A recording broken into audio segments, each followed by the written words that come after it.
Welcome back to the Schlocky Horror Picture Show and the Roger Corman classic, The Last Woman on Earth. And by now you should know what Roger Corman and classic together in a sentence means. Or in fact, what Roger and Corman together in a sentence means. I think the real question we're left pondering is, will Roger ever learn not to trust Robert Towne to hand in a script on time? Unable to finish the script before shooting started, Towne was flown to Puerto Rico and forced to act as well as write, since Roger was damned if he was going to pay for both.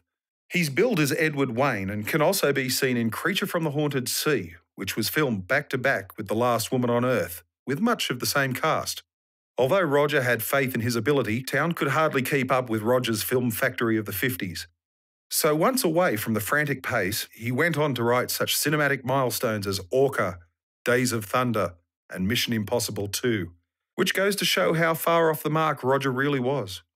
The photographer was Jacques Maquette, who also worked on Creature from the Haunted Sea and Bucket of Blood, so he's proven himself to be fast and good, if not entirely wise. He had some sense, though.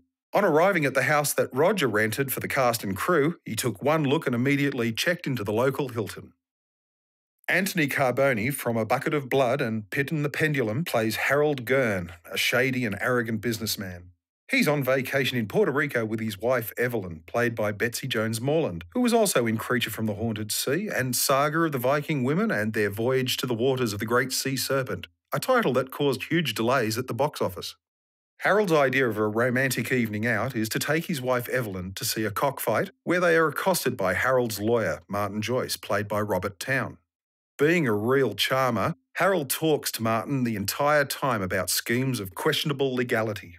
Through an odd chain of events, Martin and Evelyn wind up commiserating each other in the hotel room while Harold pursues his oscillating fortunes in the casino. The next morning, the three of them head out on Gern's yacht for a bit of scuba diving, as you would. As it happens, this frivolous little excursion means that Harold, Evelyn and Martin are possibly the only survivors of the end of the world. While the three of them are down below, locked in mortal combat with the fearsome cow-nosed stingray of the Caribbean, some unexplained bad business causes all the free oxygen in the lower atmosphere to disappear for a bit less than an hour. Cost-effective? Yes. Cinematic? Hardly. The observant among you will notice the lack of visible corpses after the disaster. I only counted 3, and 1 bird.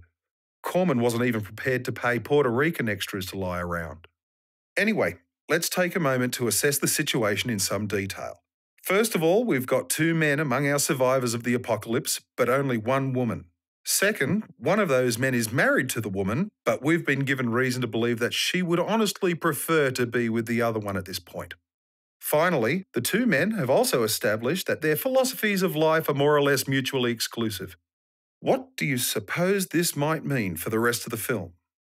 That's right, it's an almost non-stop 3-way argument consuming nearly the entire remaining running time. It just goes on and on. None of the tensions between the characters are resolved, and the ending is simply baffling. If the film has a moral, it's settle. You'll understand what I mean as we resign ourselves to seeing the last woman on Earth. How does the first part of that phrase go?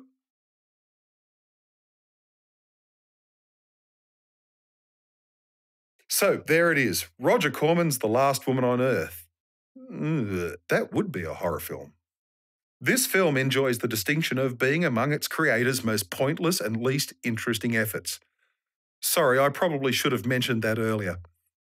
The endless bickering and circular philosophizing lead absolutely nowhere, and the only 2 real action scenes devolve into chases that attempt to substitute scenic interest for dramatic urgency.